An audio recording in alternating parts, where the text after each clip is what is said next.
കൊച്ചിന് പ്രാന്താടി, വേഗം വേഗം ഓട് ഓട് ഓട് ഓട്. എടി പിശാചി, നിന്നോട് ഞാൻ അപ്പഴും പറഞ്ഞതല്ലേ വേണ്ട വേണ്ട വേണ്ടെന്ന്. ഇതിപ്പോ ഞാൻ അങ്ങോട്ട് കയറും. മനുഷ്യനോട് ജീവനം കൊണ്ട് ഓടി വരിക, അങ്ങനെ നട്ടോട്ട് കയറി നിൽക്കുന്നേ തന്നേക്കല്ലോ. ഇതിപ്പോ ഡോറേതാ കുക്കി വേഗം വേർക്കോ, അന്ന് ഞാൻ കുരുത്ത് നിന്നെ കൂടിയിട്ട് പിരിയും. എന്റെ പൊന്നിയൊഞ്ചി റോക്കറ്റ് കിട്ടവനെ ആളെ പോവാതിരി ഒന്ന് നിൽക്കണേ, ഞാനും കൂടെ കയറക്കോട്ടെ. ഇവിടെ ഇപ്പൊ എന്താ സംഭവിച്ചേ? ഇതുങ്ങൾക്ക് എന്താ പറ്റിയേ? എനിക്കറിയാമനോട് എന്തൊക്കെയാണ് എന്റെ യോജി എന്നെ വിളിച്ചിട്ട് പോണത്.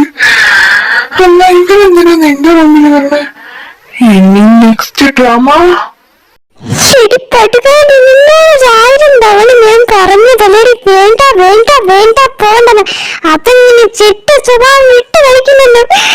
എന്റെ വാക്കിൽ കേൾക്കാതെ അവൾ ആ പട്ടിയുടെ അടുത്ത് പോയി അതിന്റെ കൊച്ചിനെ തരുമെന്ന് ചോദിച്ചു.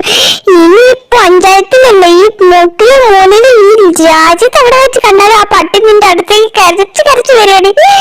എന്നെയും വെറുതെ വിടുന്നു. എന്ത് സോറി അളിയാ, സോറി സോറി. എന്ന് ഞാൻ വിചാരിച്ചില്ല ഇത്രയും കഷ്ടപ്പെടുന്നു.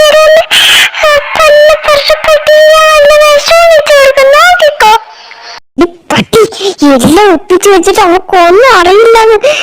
1000 തവണ നിന്നോട് വേണ്ട വേണ്ടെന്ന് ഞാൻ പറഞ്ഞാല് ഇനി മേലെ എന്റെ കണ്ണുണ്ട് നിന്നെ കണ്ടുപോരുത്. ഇറങ്ങി പൊടിപ്പൊട്ടി. എന്റെ പൊന്നി യോജിനെ ഇങ്ങനെ എന്നെ ചീത്ത വിളിക്കല്ലേ. ഇറങ്ങി പോയി വെള്ളം കിട്ടുന്ന പട്ടി എന്നും കൂടെ എന്നെ ഇട്ട് സൂപ്പായി കൊണ്ടേ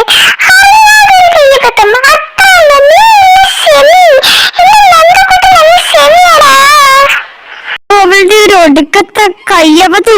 എടി പണ്ടാരക്കടി, ഇന്ന് ഞാനും നമ്മളീ റൂമിനകത്ത് കയറിയിട്ടില്ലായിരുന്നെങ്കിൽ അറിയാലോ നമ്മള് വേറൊരു സ്ഥലത്തും കൂടെ കയറേണ്ടി വരുമായിരുന്നു. എവിടെ?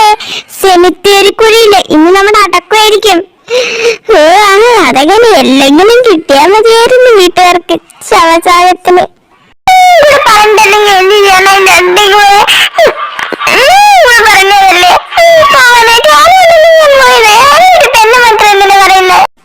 അയ്യോടാ, ഞാൻ പറഞ്ഞിട്ടാണ് പോയത്. എടി വെളുപ്പില്ലാത്തുള്ള അല്പം മനസാക്ഷി വേണോടെ. സ്വന്തം തലകത്ത് തലച്ചോറാണ് കയറ്റി വെച്ചിരിക്കുന്നത്, അത് കളിമണ്ണാണ്. പട്ടിയുടെ അടുത്ത് പോയി കളിച്ചിരിക്കാറോ? അത് റോഡ് വീലറിന്റെ അടുത്ത് തലക്കകത്ത് കളിമണ്ണാണ് പട്ടി. ലോജിക്കലി ഫിസിക്കലി ബയോളജിക്കലി ഒരു പട്ടിയുടെ കൂടെ നടക്കുന്ന ആ പട്ടിയുടെ സ്വഭാവം നമുക്ക് കിട്ടുകയാണോ? എനിക്ക് നോക്കുവാണോ? ഓക്കിക്കോ. എടി, ആ പട്ടി ഉണ്ടല്ലോ ഒരു മരപ്പട്ടിയുടെ കൂടെ നടന്നതാ.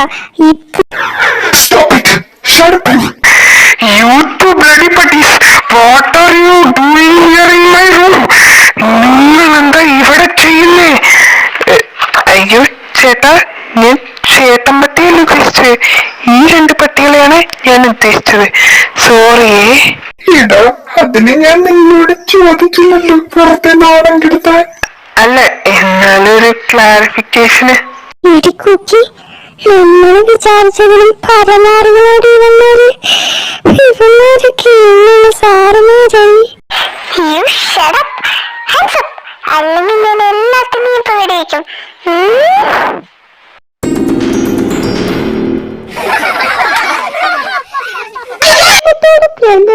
കേട്ടിട്ടുണ്ട്.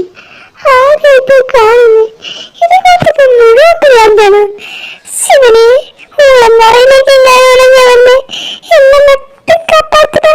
അയ്യോ നാട്ടുകാരെ, അച്ഛല്ല എന്നെ കൊണ്ടാണ് ഇതുങ്ങൾക്ക് വേണം പ്രാന്താനേ. അങ്ങനെ ഈ പ്രാന്താലയത്തിൽ നിന്നും കഷ്ടപ്പെട്ട് നമ്മുടെ യോഞ്ചി പുറത്തേക്ക് ഓടുന്നു. പട്ടിയൊന്നുമല്ല എനിക്ക് പ്രശ്നം, ജീവനാണ് മുഖ്യം എന്ന് പറഞ്ഞ പ്രാന്താലയത്തിൽ നിന്നും ഓടുന്ന യോഞ്ചിയുടെ പുറകെ ഓടുന്ന കുക്കു. ഇവരെന്തിനാ ഓടുന്നതെന്നറിയാത്ത നമ്മുടെ സ്വന്തം അണ്ണമ്മ. പറയാൻ മറന്നു, ഇതൊരു കല്യാണ വീടല്ലേ, അപ്പൊ അതിൻ്റെതായ ഒരുക്കങ്ങൾ ഉണ്ടാവുമല്ലോ. അപ്പോൾ ഇന്നൊരു സ്പെഷ്യൽ ഡേ ആണ്, അതുകൊണ്ടാണല്ലോ യോഞ്ചി വന്നത്. ഇന്ന് നമ്മുടെ സ്വന്തം വിയേട്ടൻ്റെ ഹൽദിയാണ്, അതായത് അബിസാറിൻ്റെ ഹൽദി ആയതുകൊണ്ട് എല്ലാവരും ഭയങ്കര ആഘോഷത്തിലാണ്. നമുക്ക് അങ്ങോട്ടേക്ക് പോവാം.